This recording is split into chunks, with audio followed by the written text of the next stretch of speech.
Менә яңа гына минем 70 еллык юбилеема багышланган конференция башланып китте.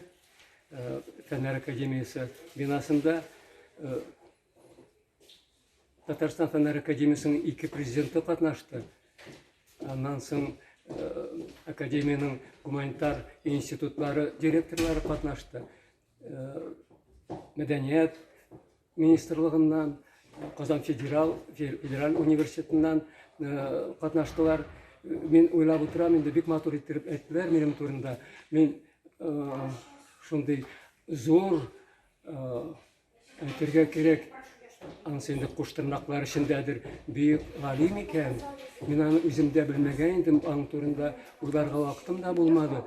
Мин бит Әхмәт Мазгаров безнең академия президенты әйтте, татарлар өчен хас нәрсә инде ул тырышлык ди, ул канга сеңгән нәрсә. Күрәсең, менә шул тырышлык миндә дә бардыр инде, эшлим, эш миңа ошый, аның ахыры шиге күренми ул эшнең, һәм аның күрәсең нәтиҗәсе дә бардыр инде. Ул нәтиҗә турында мин артык уйлаганым да юк иде. Күрәсең, менә шушларның бөтенесен бергә җыйганнар да инде минем юбилейны бик зурлап үткәргә уйлаганнар. Соңгы көннәргә тикле әйтмичә дә йөрделәр. Мин ничектер бик шомагына үтеп китәр дип уйлаган идем.